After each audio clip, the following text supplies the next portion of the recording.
All right. Hi, everybody. Yeah. So in this video, I'm going to talk about the golden age of the American economy in a post-World War II context. That golden age of the American economy really continues all the way until the mid-1970s. But I'm going to mostly focus on the golden age of the American economy in the 1950s. And I'm going to talk about the Eisenhower era as well. I'm actually not going to talk about the freedom movement or the election of 1960 in this specific video. You're going to read about that on your own. So just a heads up on that. And maybe let's start with this. So this is Campbell's Soup Cans, 1962. So this, of course, is by pop artist, was produced by pop artist Andy Warhol. And it really is a turn away from abstract expressionism, represented by artists like Jackson Pollock. So that's one way to sort of interpret this. If you look carefully, yeah, I think these are all different soup cans, right? But they're the same, right? In a strong sense. We have clam chowder, we have chicken noodle soup, we have cream of vegetable soup, we have onion soup, green pea soup. Anyway, you can kind of keep reading, keep kind of examining this if you want to. But yeah, so Warhol's iconic Campbell soup cans presented here. Comments on, I would say, the dominance of consumption in American post-war culture, which is going to be a significant theme that I'm going to talk about. Okay, so let's get to the focus question. So the focus question, again, we're going to talk about the golden age of the American economy in the 1950s in a post-World War II context. And the focus question here is, what were the main characteristics of the affluent society of the 1950s? So again, the question is, what were the main characteristics of the affluent society of the 1950s? So I'll give you a second to write that down, and we'll keep going.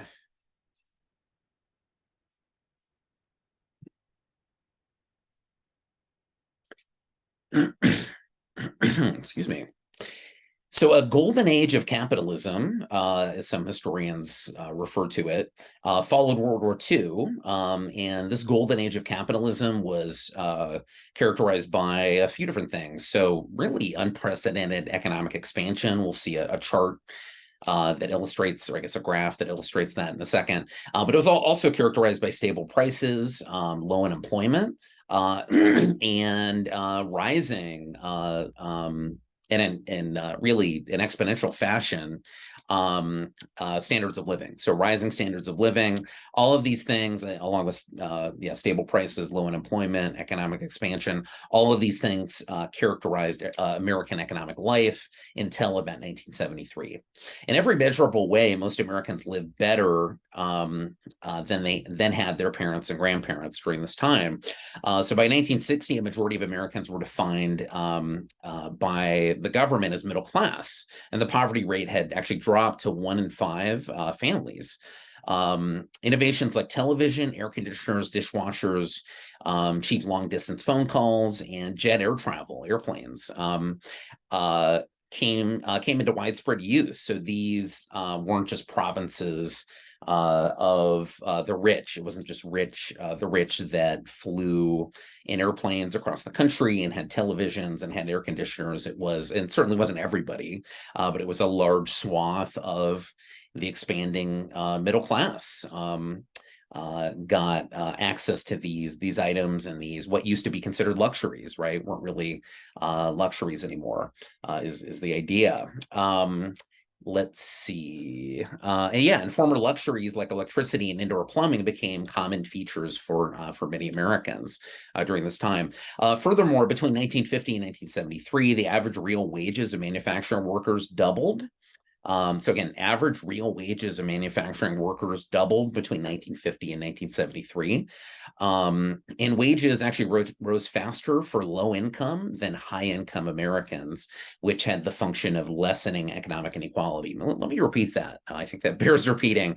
So between 1950 and 1973, as a result of real wages for manufacturing workers doubling, wages actually rose faster for low income as opposed to than they did for high income Americans, lessening with the result, obviously, of lessening economic inequality during this time. So this is really an unprecedented period of economic equality, a movement towards economic equality during this period. Certainly not everyone shared in this economic expansion and moved towards economic in the direction of economic equality. And I'll get to some aspects of that in a few minutes, but I think it's important to kind of linger on this for a second, because this is, a significant anomaly really in American history. So this model of widespread affluence was made possible by government policies, a strong union movement as well, and the country's global economic dominance in the wake of World War II. And of course, we're going to talk about the context of the Cold War, in which this period of really unprecedented affluence occurred, right? And the Cold War and this affluence are related, significantly related. Let's see. When the boom ended in 1973, it would become succeeded by an even longer period of stagnant incomes for most Americans, increasing inequality. And we're kind of in that period up until that period continues until today. Although the up to the modern day, although the economies of Western Europe and Japan recovered after the war, the United States remained the world's industrial superpower. Major industries like steel, automobiles, and aircraft dominated the American and world markets. And like other wars, the Cold War increased industrial production and redistributed population and resources. And a significant beneficiary of this process of basically the Cold War expansion of certain industries related to the military, for the most part, defense industries, was the western part of the United States, right? Really the West and the South, what became known as the Sun Belt. So the West became a center of military technology and production, and the South housed military bases, numerous military bases and shipyards. In New England, new aircraft and submarine production replaced some of the jobs lost by the movement of textiles to the South. So it's important to point that out as well. But the 1950s were in fact the last years, interestingly, of America's industrial age. Ever since the 1950s, the US economy has moved increasingly towards services, education, information, finance, and entertainment, and away from industrial production. And we become really mostly a post-industrial economy. While employment in manufacturing has dropped, union-led wage raises caused many employers to turn to mechanizing production in order to reduce labor costs in the 1950s. The number of farms in America declined in the 1950s as well, even as new technologies in irrigation increased agricultural production. Changes in Southern agriculture continue to reduce the number of agricultural laborers, 3 million of whom, both Black and white, actually left the South during this period. Through the labor of, in many cases, Latino and Filipino migrants, once luxury crops like apples and oranges that used to be enjoyed mostly by upper class, wealthy people, became really everyday crops grown in places like Texas and Arizona, and especially the Central Valley of California, to feed the masses. So they became, international crops, international foods, essentially. But what was the other thing I was gonna mention here before I forget? Yeah, so during this period, increasingly we see a pattern of, even in manufacturing, but especially in agriculture. So production is increasing. Leading to increases in economic growth, but people are, at the same time, workers are in many cases moving out of those industries. And that was something that would continue into the 1970s and 1960s, 1970s, 1980s, and continues to a certain extent to this day, as the US moved from a manufacturing-based economy, industrial economy, to really a post-industrial service-based economy. So that's important to keep in mind. What most spurred economic growth in the 1950s was housing construction, and especially spending on consumer goods. The consumer society that I'm going to talk so much about, and the emerging consumer society that I'm going to talk so much about in this video. So the post-war baby boom and population migration from cities to suburbs created a demand for housing, televisions and home appliances, and especially cars as well. By 1960, there were more suburban residents of single-family homes than people living in urban and rural areas, and that was unprecedented. Of course, America, from really the beginning, from colonial times, was an overwhelmingly rural society.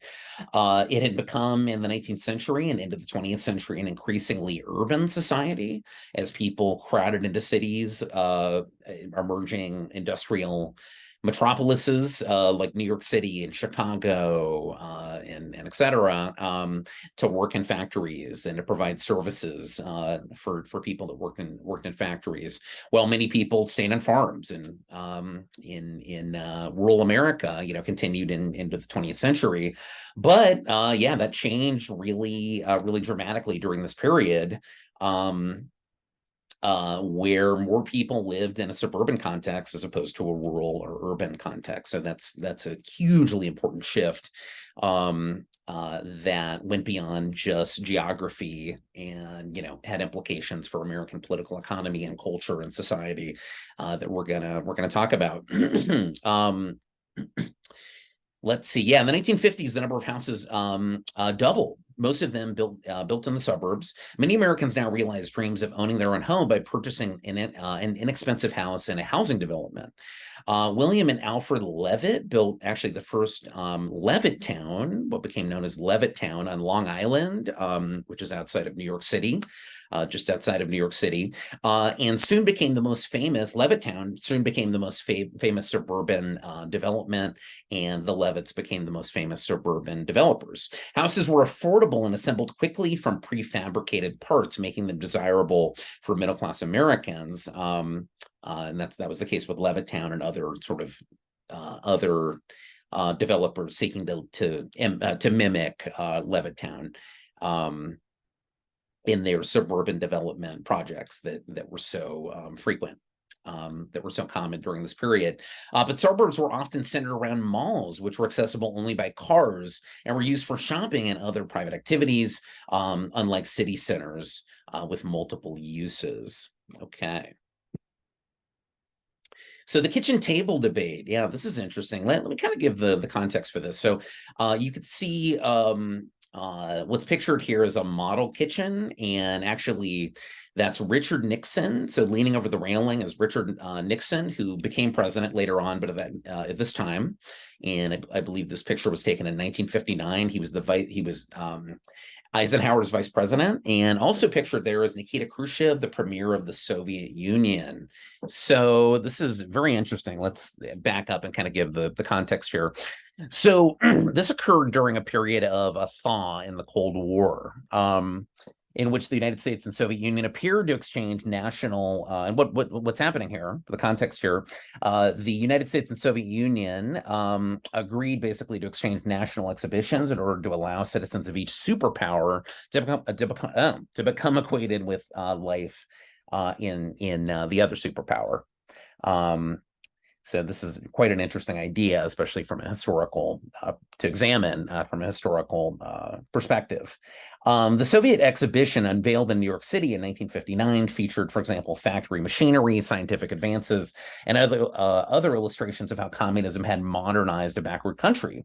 The following month, the American National exhibition opened in Moscow, which is what's pictured on your screen there, a showcase of consumer goods and leisure equipment, complete with stereo sets, a movie theater, home appliances, and 22 different cars. The idea was to demonstrate the superiority, at least from the United States perspective, was to demonstrate the superiority of modern capitalism with its ideology of political and economic freedom over the Soviet system of political authoritarianism and economic central planning with regards to their economy. So the real, I would say, the real message really was not freedom, but consumption, or maybe consumption defined as freedom, right? That's an important theme here, I think, to emphasize. So when Vice President Nixon prepared for his trip to Moscow to launch the exhibition, a former ambassador to Russia urged him to emphasize American values. So this ambassador said, "We are idealists, they are materialists." So he encouraged Nixon to emphasize the fact that Americans are idealists, the ideals, the American value of freedom, right? But again, how do you define freedom? The events of the opening day seemed to reverse these roles. Nixon devoted his address entitled "What Freedom Means to Us," not to freedom of expression or differing forms of government, but to the extraordinarily high standard of living in the United States with its 56 million cars and about 50 million television sets. The United States, he declared, had achieved what Soviets could only dream of: prosperity for all in a classless society. So Nixon, when he went to the Soviet Union to showcase, American freedom, defined it explicitly as consumerism and affluence, right? So the Moscow exhibition, became the site of a classic Cold War confrontation over the meaning of freedom. And this was known as the kitchen debate between Nixon and, again, Soviet Premier Nikita Khrushchev. Twice during the day, Nixon and Khrushchev engaged in an unscripted debate about the merits of capitalism and communism. So the first took place in the kitchen of a model suburban ranch house, the second in a futuristic miracle kitchen complete with a mobile robot that actually swept the floors. Supposedly the home of an average steel worker, the ranch house was the exhibition's centerpiece. It represented, Nixon declared, the mass enjoyment of American freedom within a suburban setting. Freedom of choice among products, colors, styles, and prices. It also implied a particular role for women. Throughout his exchanges with Khrushchev, Nixon used the words women and housewives interchangeably. And interestingly, as Nixon pointed out the automatic floor sweeper, he remarked that in the United States, quote, "You don't need a wife," end quote, implying, well, you can surmise what he was implying there. Nixon's decision to make a stand for American values in the setting of a suburban kitchen was really a brilliant stroke on his part. Nixon recognized the importance of American soft power, right? So certainly America had a lot of power within the context of the Cold War in terms of like military might, and that was important. But just as important within the context of the Cold War was America's soft power, the penetration across the globe of American goods and popular culture. And Nixon's stance really reflected the triumph during the 1950s of a conception of freedom, this is really the point, centered on economic abundance and consumer culture within the context of a traditional family life. A vision that seemed to offer far more opportunities for the pursuit of happiness to men than women. That's important to point out. And of course, in reply to Nixon, bragging about 50,000 television sets in America, Khrushchev ridiculed consumer culture and the American obsession with household gadgets. So this kind of illustrates the conflict of the Cold War, how Americans are defining freedom, Soviet opposition to that. I think it's an interesting little tidbit with broader implications. This is quite interesting as well. This is real gross domestic product per capita in the United States in 2015 actually, from 1790 to 2020. So you'll notice it's pretty consistent. And by the way, GDP is a measurement, without getting into this too much, it's a measurement basically of economic growth, right? How wealthy are you? And now it doesn't mean, by the way, that if the economy is growing, that it's the wealth is being distributed evenly to all different segments of society. But economic growth is, pretty steady throughout the 19th century, but really takes off. You could see, to a certain extent in the first half of the 20th century, but it's really post-World War II. And especially in the 1950s, 1960s, all the way to, all the way really to 2020, that economic growth is spiking to an unprecedented degree. But another aspect of this that I mentioned at the beginning was from about 1950 to 1973, that unprecedented economic growth was fairly evenly distributed. From 1973 to, up to roughly the present day, it's highly unequally distributed. So that's an important difference in the rise of GDP in the latter part of the 20th century and into the 21st century. This is a picture of Levittown, New York in 1954. Yeah, so that's Levittown, very cookie cutter. But that was the idea. This was the model suburban community. Okay, let's talk about the West and the Golden Age. The West and the Golden Age.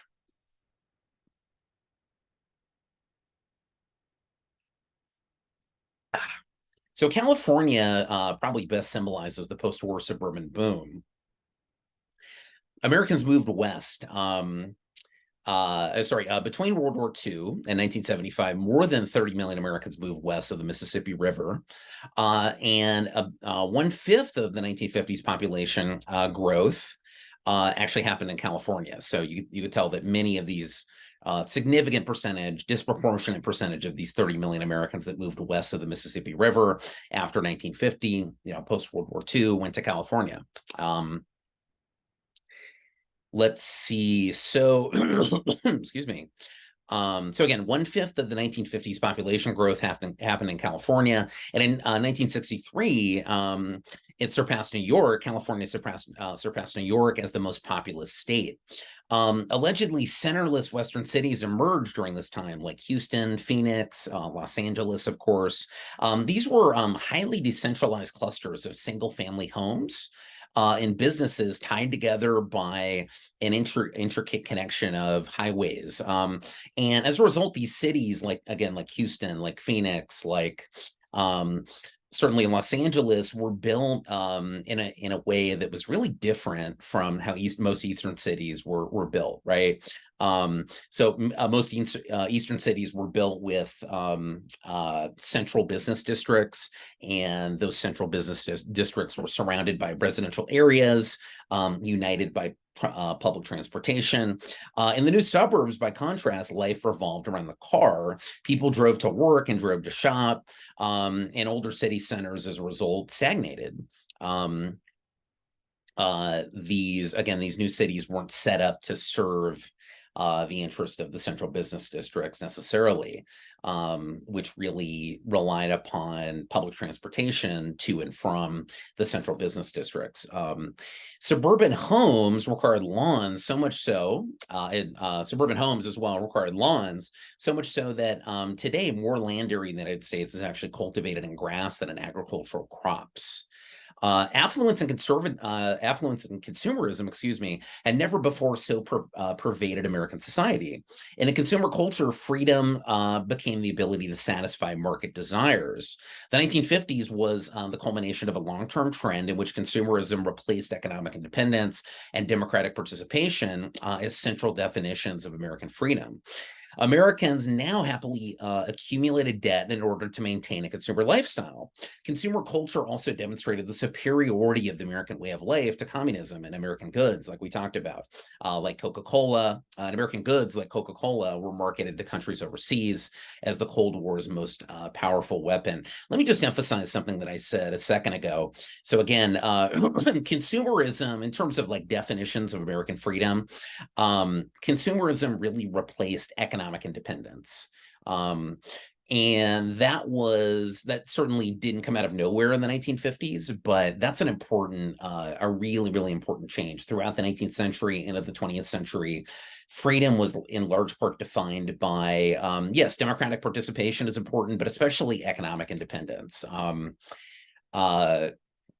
So much of the political fights of the 19th century, so we talked about the populists, for example, so much of that was about economic independence.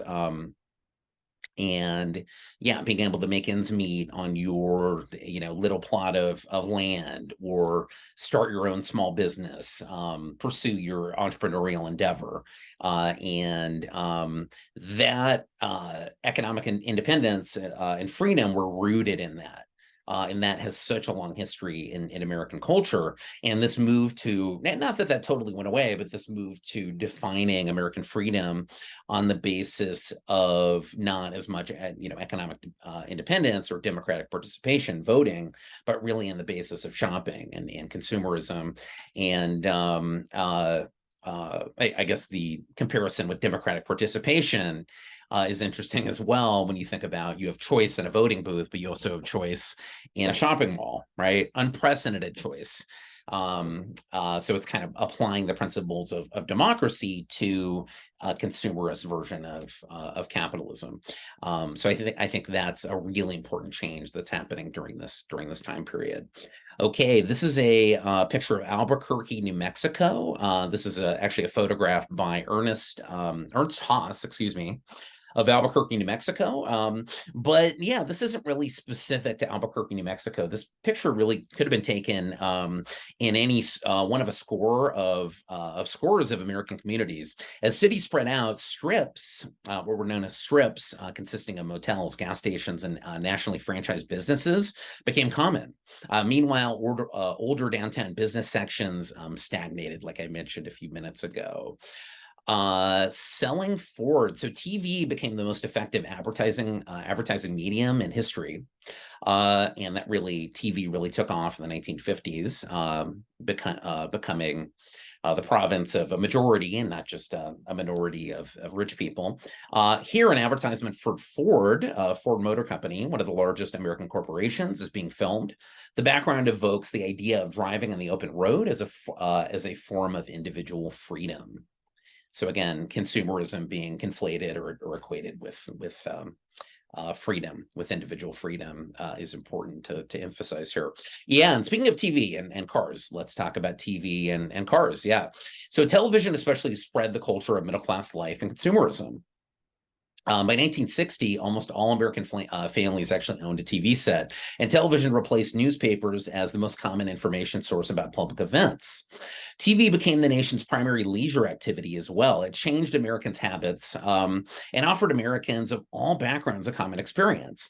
TV programming almost always avoided controversy and depicted, at least in the 1950s, and depicted a humdrum middle-class existence. Early TV shows that featured urban working-class families were supplanted pretty quickly in the 1950s by, for example, quiz shows, Westerns, and comedies set in suburbia, such as, for example, Leave It to Beaver. TV also became the most effective advertising medium ever, selling goods and spreading an image of the good life as one based on consumer goods.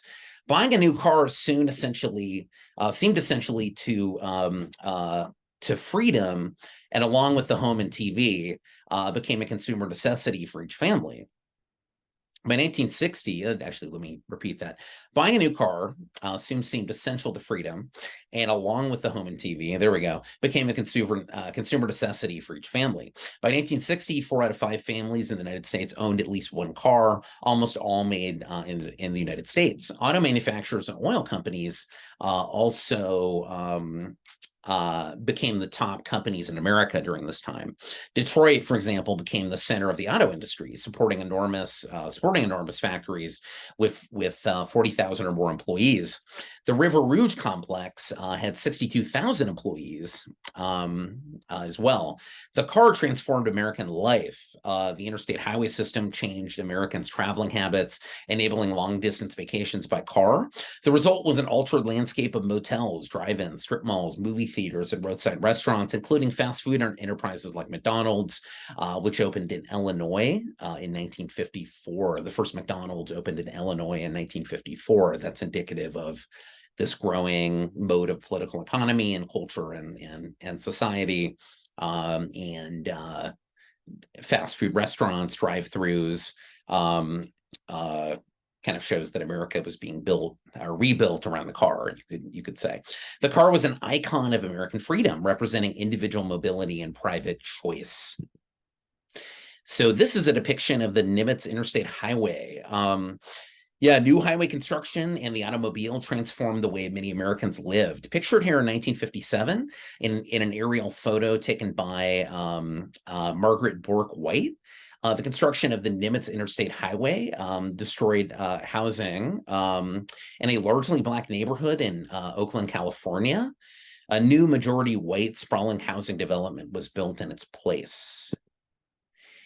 Yeah, so this is a depiction of what I talked about a couple of minutes ago. So in 1950, the average, basically you could see here from 1950 to 1960 to 1970, the amount of time Americans are spending watching TV is going up from about 4.5 hours to almost 6 hours per day on average. And this is a map of the interstate highway system. If we're going to talk about the 1950s, you have to talk about the interstate highway system. So begun in 1956 and completed in 1993, the interstate highway system dramatically altered the American landscape and Americans' daily lives. It made possible more rapid travel by car and stimulated the growth of suburbs along its many routes. And I think I'll have a few more things to say about that in a second here. Let's talk about gender and race. So suburbanization reinforce the family as the center of the American way of life and women's household roles. Most women who had industrial jobs during the war lost them shortly after the war. And most women who worked outside the home remained in low-paying, non-union, rather than better paid manufacturing jobs. Although the number of women at work actually rose steadily in the 1950s, more women worked to supplement their family's consumer lifestyle than for economic independence. And their pay in 1960 was on average 60% of men's pay. So yeah, women outside, it's difficult to say why women were working increasingly in the 1950s and into the 1960s, but undoubtedly a part of that was to increase the consumer spending capacity of themselves and their household, right? Even though it might have partially been about economic independence as well. It was widely assumed that the suburban family's breadwinner should be male during this time, while the wife stayed at home. Popular culture depicted marriages as the most important life goal of the American woman, and women typically married younger, divorced less, and had more children in the 1950s, and even in comparison to the 1930s and 1940s. So a baby boom, the famous baby boom, happened in beginning in the late 1940s and into the 1950s, lasted from the war's end to, like I said, the mid 1960s, and it contributed to an increase of about 30 million in the nation's population in the 1950s. Furthermore, medical advancements contributed to this increase in population, such as the availability of penicillin aided Americans in living longer than ever before.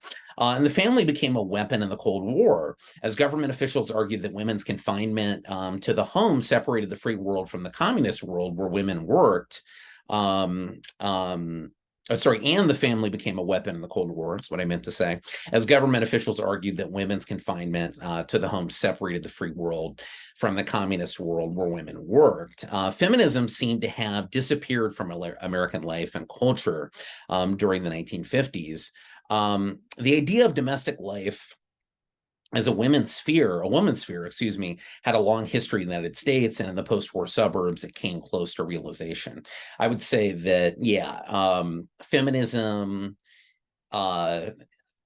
was, it seemed to be suppressed in the 1950s, but in many ways, and I think we see this played out in other aspects of changes in like what's happening in youth culture during this time. So there's kind of a suppression of dissent from the dominant homogenous culture and mode of culture and politics and in society during this period. But the dissent is there. It's just not manifesting itself as much until the 1960s. So I think that's important to keep in mind. Okay, so the baby boom and its decline. Yeah, so this is a graph depicting the baby boom of the post-World War II era that I mentioned. This is another illustration of the so-called baby boom. So this is a photograph, 1958 photograph by Yale Joel. And this is showing a hospital maternity ward that, again, gives you a sense of the post-war baby boom. Finding happiness. Yeah, as I mentioned a second ago, advertisers during the 1950s sought to convey the idea that women would find happiness in their roles as suburban homemakers. And in this ad for a Maytag washer and dryer, and as in this ad for a Maytag washer and dryer. So the linking of consumerism with personal fulfillment is very strong. Certainly didn't originate in this period. A lot of these ideas, advertising techniques come out of actually the 1920s and even before that, but they proliferated. They became really dominant in this period in the 1950s. And this is a photograph of a busy suburban mother. So this is Elliot Erwitt's photograph of a young mother in New Rochelle. So this is a suburb outside of New York City. And this really suggests, I think, that life for the suburban woman could be less than idyllic, less idyllic than many advertisements implied, right? So it wasn't it wasn't necessarily relaxing in all cases, right? Staying at home was a job, more than a job in and of itself, and still is. Housing in the golden age. Let's talk about public housing and urban renewal, how that relates to Native Americans and a few other things here. So although Congress in 1949 passed a law to build more than 800,000 units of public housing, this law, public housing law, set actually a very low ceiling on residents' income. The idea was to limit competition for the construction of middle-class housing on behalf of, basically to benefit private contractors. On behalf of private contractors. And this had important implications for public housing and for housing patterns in America in general. Just close the shade here. So the terms of the law actually limited housing projects to the very poor.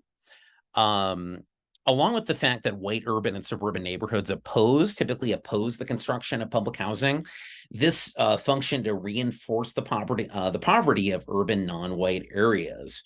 Urban renewal, as it was called, also demolished a lot of poor neighborhoods in center cities in order to develop shopping centers, all white, middle-income residential areas, and state university campuses in some cases as well. Whites displaced by urban renewal often moved to suburbs, while non-whites were unable to leave the inner city. Native Americans were played a part in this process as well. So Native Americans were among those moving to the inner cities in a post-World War II context, in part because of the 1952 Indian Urban Relocation Program, which promised good jobs, housing, and schools. However, conditions rarely lived up to the promises, lived up to promises, I should say, as Native Americans were housed in some of the poorest inner city neighborhoods with few job prospects and sparse federal aid.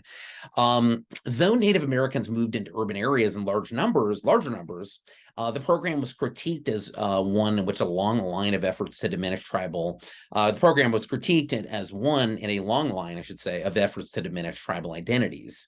While the program relocated many Native Americans away from reservations, it also fostered a new generation of pan-Indian nationalists who reasserted the importance of land and sovereignty as the basis of Indian freedom. So, yeah, this is 1952, the 1952 Indian Urban Relocation Program functioned to place a lot of Native Americans in urban areas that were becoming the almost exclusive home of non-white communities and would increasingly be seen as, quote, ghettos, right?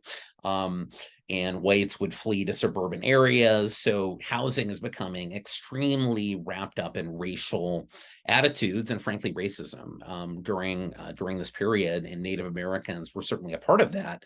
What's interesting here is, like I mentioned a second ago, the intent of the Indian Urban Relocation Program, or one of the intentions, was assimilation. There's a long history of attempts to assimilate Native American populations, and assimilation really means increasingly severing the linkages and allegiances between the individual Native American, person of Native American heritage, and their tribe, their tribal identity. And that was the intention in this case here, but in many cases it had the opposite effect, right? To fight against these injustices that were happening in the inner cities, it kind of fostered a pan-Indian, pan-Indigenous, pan-Native American identity that would become more manifest and would play a role in protest politics in the 1960s and 1970s. So that was an interesting unintended result of that piece of legislation.